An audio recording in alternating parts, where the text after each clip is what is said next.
ओम नमो भगवते वासुदेवाय। कार्तिक मास का महत्व।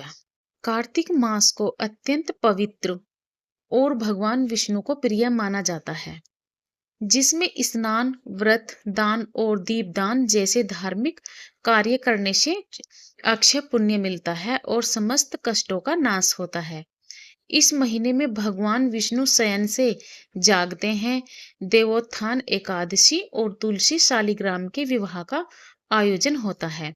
कार्तिक मास में किए गए कार्यों से मोक्ष की प्राप्ति होती है और घर में धन, सुख, शांति व समृद्धि आती है। कार्तिक मास का महत्व और कथाएं। भगवान विष्णु को प्रिय। पौराणिक कथाओं के अनुसार कार्तिक मास भगवान विष्णु को सबसे प्रिय है और वे इस महीने में जल में निवास करते हैं। दामोदर मास।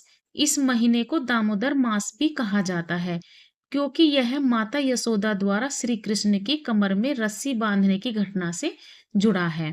मोक्ष की प्राप्ति। शास्त्र कहते हैं कि कार्तिक मास में व्रत व तप करने से मनुष्य को मोक्ष की प्राप्ति होती है।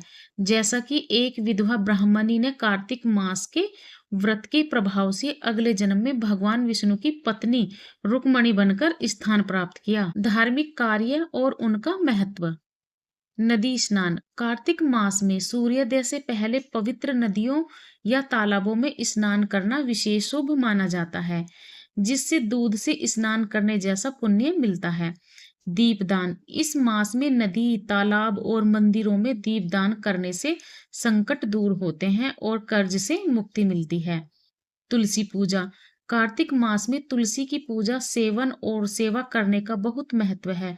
विशेष रूप से तुलसी और शालिग्राम का विवाह भी इसी महीने में होता है। व्रत व दान। इस दौरान रखे गए व्रत और किए गए दान से भगवान विष्णु की कृपा प्राप्त होती है और घर में सुख समृद्धि आती है। खान पान और व्यवहार। सात्विक भोजन। कार्तिक मास में मनुष्य को लहसुन, प्याज, मांस, मछली, बैंगन और करेला आदि का सेवन नहीं करना चाहिए और सात्विक भाव रखना चाहिए।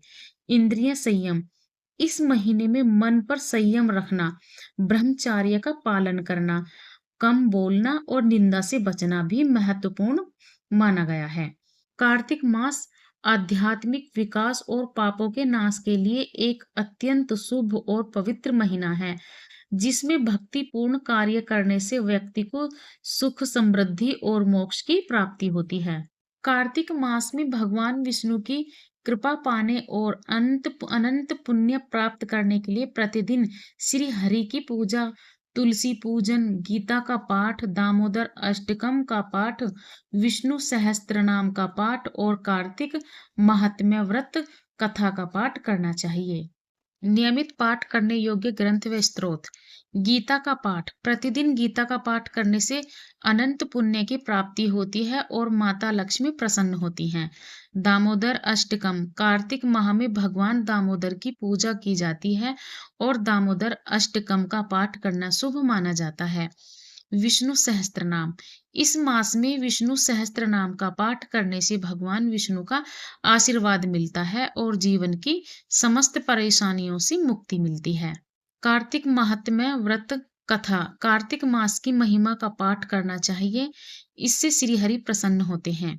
अन्य महत्वपूर्ण क्रिया। तुलसी पूजन। कार्तिक मास में तुलसी की उपासना करना अत्यंत फलदायक माना जाता है, जिससे भगवान विष्णु और माँ लक्ष्मी का आशीर्वाद मिलता है। पवित्र नदियों के तट पर या घर पर दीपक जलाना, मंदिर, घर में घी का दीपक प्रज्वलित करना भी इस माह में अत्यंत शुभ होता है। ब्रह्म मुहूर्त में पवित्र नदी में स्नान करना और तुलसी के पौधे की परिक्रमा करना शुभ माना जाता है। यह गंगा स्नान के बराबर फलदायी है। स्नान दान का पवित्र महीना। कार्तिक में सूर्योदय से पहले नहाने, आंवला और तुलसी दान से मिलता है कई यज्ञ करने जितना पुण्य है। कार्तिक को सबसे अच्छा महीना माना जाता है।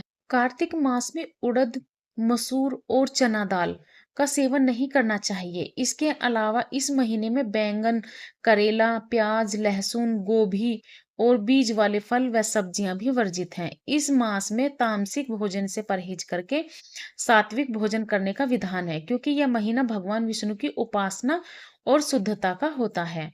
कार्तिक का महीना बेहद शुभ माना जाता है। इस महीने का एक खास फल है आंवला, जिसे अमृत फल भी कहा जाता है। कार्तिक के महीने में इस फल को खूब खाया जाता है। कार्तिक महीने में तुलसी की पूजा कैसे करनी चाहिए? कार्तिक माह की शुरुआत में ही आपको तुलसी के पौधे की साफ सफाई करनी चाहिए और इसके आसपास की जगह को भी स्वच्छ कर देना चाहिए। इस महीने प्रतिदिन रविवार और एकादशी को छोड़कर सुबह के समय आपको माता तुलसी को जल अर्पित करना चाहिए। उसके बाद तुलसी के पास दीप जलाकर विधि विधान से माता की पूजा करनी चाहिए। कार्तिक मास कितना पवित्र है? कमेंट कर जरूर बताएं कि आपको ये वीडियो कैसी लगी। ओम नमो भगवते वासुदेवाय।